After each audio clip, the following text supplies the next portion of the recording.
All right, for those of you that don't know what I'm alluding to when I keep mentioning the 3 world wars spoken about by Albert Pike, the legendary Freemason and the man that they hold up as a god, I'm going to try to explain this to you as best I can, so hang tight. Albert Pike was born in Boston, Massachusetts in 1809. He grew up to be one of the most controversial and most revered figures in Masonry, if not the most. He was without a doubt one of the most influential. Fundamentalists and Freemasons argue about most aspects surrounding his existence. Both agree that he was the sovereign grand commander of the southern jurisdiction of the Scottish Rite from 1859 to 1891.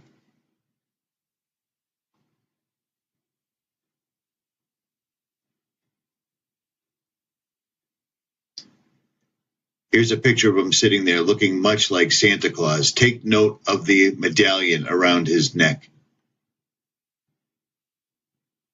He was the only Confederate officer to have a statue of him built outside Washington, D.C.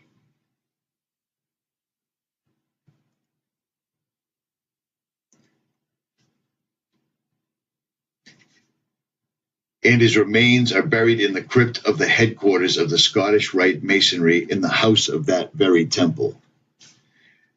Now there were letters to Italian dictator Mazzini from Albert Pike, and what it did is it broke down the 3 world wars that they must have in order to implement their new world order. Now, a lot of people say that this is a pure hoax, but I just find it really interesting that these letters laid out basically show everything. The First World War, which started on April 6th, 1917, 100 years ago yesterday. And oddly enough, we just started Tomahawk missiling Syria on the exact same date, the 100th anniversary of the First World War. That should be a clear, concise harbinger of exactly who's running things right now and what their plans are. According to the letter, it said the First World War must be brought about in order to permit the Illuminati to overthrow the power of the czars in Russia and of making that country a fortress of atheistic communism. The divergences caused by the agents of the Illuminati between the British and German empires will be used to foment this war. And at the end of the war, communism will be built and used in order to destroy the other governments and in order to weaken the religions. Well, this could be a hoax letter, but that sure did happen. The Second World War, as reported in the letters from Albert Pike, said the Second World War must be fomented by taking advantage of the differences between the fascist and the politicalist Zionists. The war must be brought about so that Nazism is destroyed and the political Zionism be strong enough to institute a foreign state of Israel in Palestine. During the Second World War, international communism must become strong enough in order to balance Christendom, which would be then restrained and held in check until the time when we need it for the final social cataclysm. Well, this is a map from 1946. This was Palestine right here in the green. In 1947, this was Palestine. From 49 to 67, this was Palestine. And today, this is even smaller right now, but this little green dot in the middle of all of this red is Palestine right now. So it appears that fomenting a Second World War and playing the Jews as the victims has made it so that nobody can question anything that Israel does for fear of being called an anti-Semite, because they always have the Holocaust to fall back upon. Do you see what I'm saying? Now, whether this letter is a hoax or not, it's been around for a long time, and this one applies to what we are seeing today. The Third World War must be fomented by taking advantage of the differences caused by the agents of the Illuminati between the political Zionists and the leaders of the Islamic world. The war must be conducted in such a way that Islam, the Muslim Arabic world, and political Zionism, the state of Israel, mutually destroy each other. Meanwhile, the other nations, once more divided on the issue, will be constrained to fight to the point of complete physical, moral, spiritual, and economical exhaustion. And this word is missing. I don't know what it means. Shall unleash the nihilist and atheist, and we shall provoke a formidable social cataclysm which, in all of its horror, will show clearly to the nations the effect of absolute atheism, origin of savagery, and most bloody turmoil.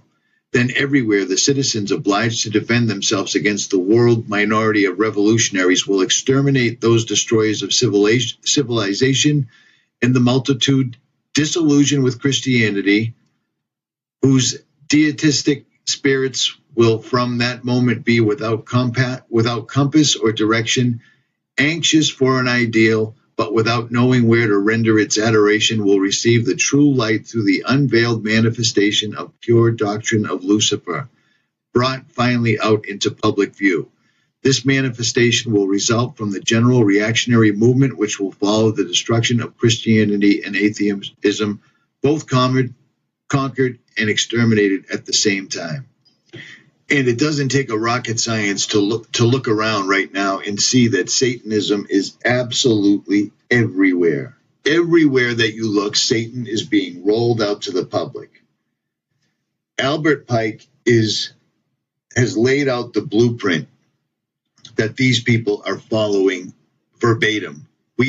People can still continue to bury their heads in the sand if they want, but this stuff is all around us at all times. The plans for the New World Order are taking shape and are in effect right now. You can't deny this any longer. It's happening. The people that run everything are indeed Freemasons, and even worse, many of them are up at the very top of the pyramid. Trump is one of them. At the very top, in my honest opinion, lies the Vatican, run now by Jesuits. In the last several years, we've all watched the Jesuits slowly take over everything. At first, it was CERN, and then it was the Lucifer telescope, and then it was the Vatican. And now, finally, it seems that they have their man in the White House right now. For those that have never read the Jesuit Oath, it's quite, I don't even know how to explain it. It's quite disparaging. Let's call it that.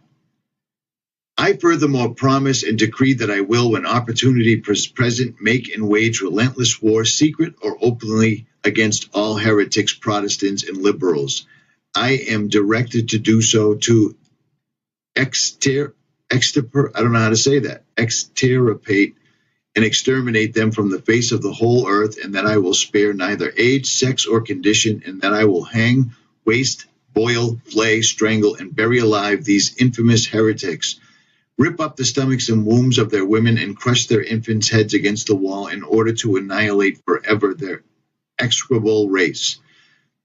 That when the same cannot be done openly, I will secretly use the poisoned cup, the strangulating cord, the steel of the poniard, or the leaden bullet, regardless of the honor, rank, dignity, or authority of the person or persons, whatever may be their condition in life, either public or private, as I at any time may be directed to do so by any agent of the Pope or superior of the Brotherhood of the Holy Faith of the Society of Jesus.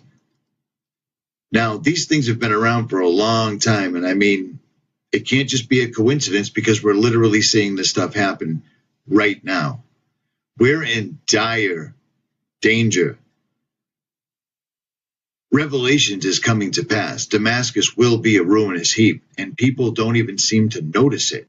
They've conditioned the masses so well with their fake, fraudulent wars, their false flags in the Middle East, that people don't even realize that yesterday, the 100th anniversary of the start of World War I, a series of wars prophesied by the Freemason Albert Pike, was begun yesterday by the Freemason Donald J. Trump, who are both beholden to the Jesuit Vatican.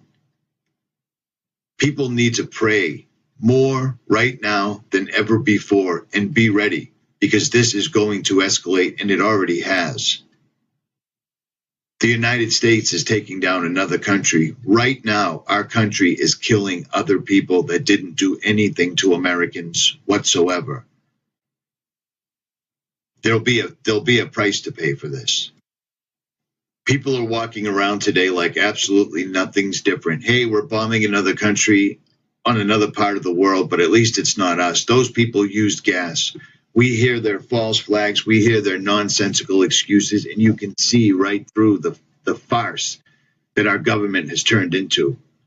The United States is no longer a beacon of light. The United States is now a torch that burns everything in its path, in my opinion. I come from a family of war fighters. I am a veteran myself, and I'm embarrassed that this is our country. YouTube is slowly strangling the life out of anybody that dares speak up about this, and I believe that's going to continue as the war drums beat louder and louder, so people need to be prepared. Right now, I'm trying to build a website where we can go free from the restraint of YouTube and share ideas, opinions, and bug out plans, everything. I'm working on it right now. I'm trying to find a few people that can build a website rather quickly. So keep an eye out for that. And if I happen to get pulled off of YouTube, you can always find me at Twitter and sadly on Facebook as well as VidMe. I'll leave links in the description for all of them like I did yesterday, but it's speeding up right now and we're going to have to look for alternatives, and it might even be too late for that. A lot of people are curious if these are even solid, like are these safe? Nothing's safe. They have infiltrated every single type of social media, everything that there is. They're taking it down. If they don't own it now, they will own it. They know us. They've been following us for a long time. We had inadvertently gave them all the information that they could ever want. So what's the difference now at this point? In my opinion, I could be totally wrong, but if you carry a phone, they know who you are. They definitely know who I am. They've made themselves known on more than one occasion. At any rate, Richie from Boston, like, share, subscribe, or don't. I'm out.